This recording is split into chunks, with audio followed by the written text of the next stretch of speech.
Hare Krishna. Welcome to Vedic village. आप सब लोगों का वैदिक विलेज में बहुत बहुत स्वागत है। हमारा पिछला जो वीडियो था उसके अंदर हमने देखा कि भगवान श्री कृष्ण अर्जुन को बता रहे हैं कि कर्म के बारे में उन्होंने काफ़ी डिटेल के अंदर अर्जुन को एक्सप्लेन किया कि पहले भी जो कुछ महान लोग हैं, महान विभूति हैं, वो जो एक्शन कर चुके हैं उसी को आपको देखना है, क्योंकि ऐसा किया जा चुका है। ऐसा नहीं है कि पहली बार कोई भी इस चीज को फॉलो कर रहा है ना। तो हमने देखा था कि कैसे शिला प्रभुपाद एक्सप्लेन करते हैं कि भगवान जो है वो कोई एक्सपेरिमेंटल नॉलेज का विषय नहीं है ना।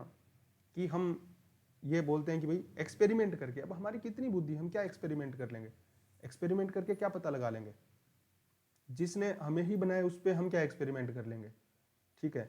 और क्या हम अपनी छोटी सी लिमिटेड बुद्धि के साथ उनको खोज लेंगे। कृष्ण भगवान बता रहे हैं अर्जुन को, इसीलिए भगवान अगर स्वयं बताएंगे तो ही हम समझ सकते हैं, हमारी बुद्धि से नहीं। तो अब भगवान स्वयं अर्जुन को बता रहे हैं कि क्या कर्म है, क्या अकर्म है, क्या विकर्म है, क्या करना चाहिए, क्या नहीं करना चाहिए। ये चीज कृष्ण भगवान अर्जुन को और डिटेल में बता रहे हैं।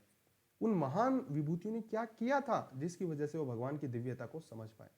तो चलिए देखते हैं आज के वीडियो में कि भगवान श्री कृष्ण अर्जुन को क्या बताते हैं, क्या करना चाहिए और क्या नहीं करना चाहिए। We are reading from Bhagavad Gita as it is by His Divine Grace ऐसी भक्ति वेदांत स्वामी शिला प्रभुपाद। शिला प्रभुपाद की जय। हम चौथा जो अध्याय है भगवत गीता का उसका 17वां श्लोक पढ़ रहे हैं। कर्मणो हि अपि बोद्धव्यम बोद्धव्यम च विकर्मणा अकर्मणश्च बोद्धव्यम गहना कर्मणो गति। भगवान कितना सुंदर तरीके से अर्जुन को बता रहे हैं। कर्मणो हि अपि बोद्धव्यम बोद्धव्यम च विकर्मणो अकर्मणश्च बोद्धव्यम गहना कर्मणो गति, है ना। इसके लिटरेरी पॉइंट ऑफ व्यू से भी कितना ज्यादा ये एक रिदम के अंदर कृष्णा बोल रहे हैं। इसीलिए भगवत गीता का लिटरल मीनिंग क्या होता है, एक ऐसा गीत जो भगवान श्री कृष्ण गा रहे हैं। Bhagavad Gita a song by god that is called Bhagavad Gita. ये भगवत गीता का मीनिंग है। तो इनको जब पढ़ते हैं भगवत गीता के श्लोकों को, तो वो अपने आप के अंदर ही एक सॉन्ग की तरह है। कर्मणो हि अपि बोद्धव्यम बोद्धव्यम च विकर्मणा अकर्मणश्च बोद्धव्यम गहना कर्मणो गति। कृष्ण भगवान बता रहे हैं अर्जुन को कि हे अर्जुन, ये जो कर्म है एक्चुअली ये बहुत ही ज्यादा डिफिकल्ट है इसको समझना। ये जो इंट्रिकेसीज है ना, जो इसकी गुत्थियां हैं, जो इसकी डिटेल्स हैं कर्म अकर्म विकर्म की, ये बहुत ज्यादा हार्ड है अंडरस्टैंड करना, बहुत ज्यादा मुश्किल है इसको समझना। इसलिए एक इंसान को बहुत अच्छे से समझना चाहिए कि कर्म क्या है, एक्शन क्या है, विकर्म क्या है और अकर्म क्या है, इनएक्शन क्या है, ठीक है। एक्शन, फॉरबिडन एक्शन यानी विकर्म, और इनएक्शन यानी अकर्म, ये तीनों को समझना बहुत अच्छे से जरूरी है। शिला प्रभुपाद इसको और अच्छे से समझाते हैं, हम जिस लैंग्वेज में समझ पाए। शिला प्रभुपाद बता रहे हैं कि क्योंकि हम एक्चुअली कई बार समझ भी नहीं पाते हैं, भगवत गीता के इतने ज्यादा इंटरप्रिटेशंस अवेलेबल है मार्केट के अंदर, ठीक है।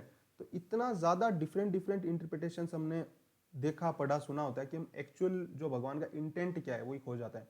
प्योर डिवोटी एग्जैक्टली बताते हैं कि कृष्णा वो अपनी बात को ऐड नहीं करते अकॉर्डिंग टू मी, यहाँ पे कृष्णा ये बोलना चाह रहे हैं, है ना, ऐसा हो सकता है परहैप्स, नहीं, वो एग्जैक्टली जो भगवान कह रहे हैं एज इट इज वो उसको बताते हैं। भगवान श्री कृष्ण जो हैं वो अर्जुन को यहाँ पे एकदम क्लियरली बता रहे हैं कि अकर्म विकर्म और जो उनका एक्शन, फॉरबिडन एक्शन, कर्म अकर्म और विकर्म को समझना बहुत ज्यादा जरूरी है। क्योंकि अदरवाइज अगर हम जो भी एक्ट करेंगे वो सारे के सारे एक्शन हमारे ऊपर क्या करेगा, रिएक्शन क्रिएट करेगा। कुछ पहले की वीडियो आप देखेंगे, कुछ पहले ही श्लोक के अंदर भगवान अभी बताए हैं कि किस हिसाब से जो भगवान के दिव्य स्वरूप को समझने से कर्म के बंधन से मुक्त हो जाता है आदमी। वो कर्म के बंधन से मुक्त होता कैसे है, यहां पे शिला प्रभुपाद समझा रहे हैं कि कर्म के बंधन से मुक्त ऐसे होता है कि अगर हम हमारा रियल रिलेशन भगवान के साथ समझ लें, ये स्टार्टिंग पॉइंट है, ये ओरिजिन है, स्टार्टिंग पॉइंट है कि हम पहले समझें तो सही कि हम हैं कौन। शास्त्र बताते हैं जीवेर स्वरूप होए नित्य कृष्णदास। हम भगवान श्री कृष्ण के इटर्नल सर्वेंट हैं, सुप्रीम लॉर्ड के हम हमेशा मालिक हैं, सुप्रीम मालिक के हम हमेशा सर्वेंट हैं, हम्बल सर्वेंट है। अगर हम ये रियलाइज करेंगे और अगर हम इसी कॉन्शियसनेस में एक्ट करेंगे, क्योंकि हम जब नौकर हैं तो नौकर क्या काम करेगा, जो मालिक चाहता है वो काम करेगा। अब एक उदाहरण के द्वारा शिला प्रभुपाद इसको बताते हैं कि मान लीजिए कि एक घर में एक डाकिया आता है, वो पोस्टमैन जो होता है वो एक पोस्ट कार्ड लेके घर वाले को देता है, ठीक है। अब जिसने वो डाक भेजी और जिसको डाक मिली, एक पोस्टमैन का क्या कितना ड्यूटी था, उस डाक को लिया और जिसको देना था उसको दिया। अब मान लीजिए उस डाक के अंदर दो तरीके की संभावना, मान लीजिए या तो उसमें मनी ऑर्डर है और या तो मान लीजिए कि उसके अंदर एक बहुत ही गलत सूचना है। अब डाकिया जो है उसको इससे क्या मतलब, डाकिया का काम है मनी ऑर्डर को दिया, अब वो उसमें अच्छी हो बुरी हो उसको तो उसमें से कुछ मिलना नहीं है। अब वो तो सिर्फ इतनी सी ड्यूटी कर रहा है ना अपना, तो अब उसका जो रिजल्ट है पोस्ट कार्ड का, उससे डाकिए को कुछ भी इफेक्ट नहीं पड़ेगा, ना अच्छा ना बुरा, ठीक है। दूसरा, जैसे घर में कोई नौकर है, मालिक कुछ बोलता है उसको करने के लिए, अब अगर नौकर एग्जैक्टली वही काम कर रहा है जो मालिक ने बोला है, तो नौकर क्यों डरेगा भाई, है ना। वो कोई भी काम कर रहा है तो नौकर ये सोचेगा अब इसका पॉजिटिव रिजल्ट है नेगेटिव रिजल्ट है वो तो मालिक देखेंगे, मैं तो जस्ट उनकी ड्यूटी को फॉलो कर रहा हूँ।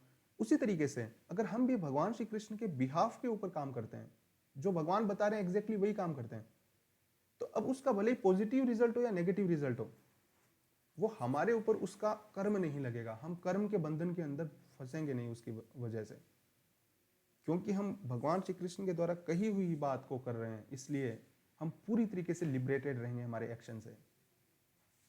अब कई बार लोग इसको गलत तरीके से प्रेजेंट कर देते हैं, वो कहते हैं कि ठीक है फिर हम कोई भी गलत काम करें भगवान का नाम लेके, नहीं हम कोई भी गलत काम नहीं कर सकते, हमें एग्जैक्टली वही काम करना पड़ेगा जो भगवान बोल रहे हैं।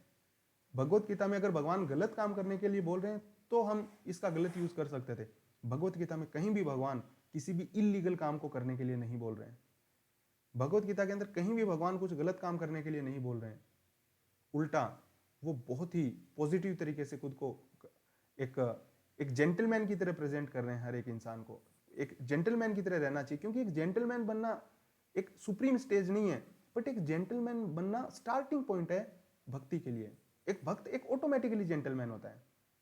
हराव भक्तस्य कुतो महत गुणात्, जब हरि की जब भक्ति करना स्टार्ट करते हैं, कई बार लोग कहते हैं भाई तुम तो भगवान की भक्ति कर रहे हो, तुम समाज के तो कुछ काम आओगे नहीं, ठीक है, देश समाज के तो तुम उनकी तरफ से तुम चले गए अब दूर, ठीक है, उनके तो तुम किसी काम के नहीं रहे, यूजलेस। कई बार पैरासाइट बोला जाता है डिवोटीज को कि वो पैरासाइट हैं, लोगों के लिए सिर्फ और सिर्फ एक परजीवी की तरह है। यूजलेस पीपल बोला जाता है, अनप्रोडक्टिव पीपल बोला जाता है, जबकि ये एकदम गलत आरोप है, गलत आक्षेप है। भक्त होने का मतलब ही ये है कि उसके अंदर इतने सारी जो सोशली प्रोडक्टिव होती हैं, जो एक नेशन के लिए प्रोडक्टिव पॉजिटिव वैल्यूज होते हैं, वो तो ऑलरेडी हैं उसमें, वो तो स्टार्टिंग पॉइंट है भक्ति का। फॉर एग्जाम्पल, जैसे शिला प्रभुपाद ने बताया कि भक्त जो हैं वो कभी भी शराब नहीं पिएंगे, जुआ नहीं खेलेंगे, मांसाहार नहीं करेंगे और पर स्त्री का संग नहीं करेंगे। अब सोच के देखिए सरकार कितने ज्यादा पैसे खर्च करती है इन सब चीजों से लड़ने के अंदर। नशे की एक जो प्रॉब्लम है, वायलेंस की जो प्रॉब्लम है, जो गन कल्चर है, अननेसेसरी वायलेंस की जो प्रॉब्लम है हमारे सोसाइटी के अंदर, रेडिकलाइजेशन की जो प्रॉब्लम है ना, और ड्रग एडिक्शन, नशे की तो इतनी ज्यादा दिक्कत है कि मतलब सरकारों से संभल भी नहीं पाता है, करोड़ों अरबों रुपए खर्च करने के बाद भी। इतना इन्वायरमेंटली कितना दोहन हो रहा है, ये सब चीजें ये तो भक्त ऑटोमेटिकली ही कर लेता है, उसका तो कोई श्रेय तक नहीं लेता है वो, जो रियल में भक्त अगर कोई होता है तो वो तो स्टार्टिंग पॉइंट है। एक जेंटलमैन होना भक्ति के लिए स्टार्टिंग पॉइंट है। तो एक डिवोटी होता है वो बहुत ज्यादा, और उसके बाद वो जो वैल्यूज दे रहा है सोशल, जो सोसाइटी के लिए, जो चिल्ड्रन जो बड़े हो रहे हैं, स्टूडेंट्स हैं, वो कितनी ज्यादा समस्याओं का सामना कर रहे हैं ऑनलाइन, इतनी ज्यादा प्रॉब्लम्स क्रिएट हो गई हैं, इतना ज्यादा एक्सपोजर है, इतना ज्यादा बोम्बार्डमेंट है, डर्टी एकदम फिल्थी चीजों का, पोर्न, पता नहीं किन किन चीजों के अंदर आज के युवा जो है उलझते जा रहे हैं। एक डिवोटी पॉजिटिवली कंट्रीब्यूट करता है यूथ को इस चीज को बता के कि ये चीजें उनकी, इवन स्पिरिचुअली छोड़ दीजिए, मटेरियल लाइफ के लिए इतनी ज्यादा डिस्ट्रक्टिव चीजें हैं। जो भगवत गीता है, जो भगवत गीता का प्रचार करते हैं, वो इन सब चीज़ों से, नशे की आदत, लत, जितनी भी बुरी जो चीज़ें हैं, एडिक्शन जो है, उसे बाहर निकालने में मदद करते हैं। तो अब आप खुद सोच के देखिए कि वो पैरासाइट हुए, सोशली प्रोडक्टिव लोग हुए, या वो एक एसेट हुए सोसाइटी, नेशन और पूरी ह्यूमैनिटी के लिए। आप खुद ही इस चीज़ को सोचिए और जो आपका आंसर है आप प्लीज़ कमेंट बॉक्स में ज़रूर लिखिएगा। तो इस तरीके से भगवान श्री कृष्ण जो हैं वो अर्जुन को बताते जा रहे हैं कि कर्म क्या है, विकर्म क्या है, अकर्म क्या है।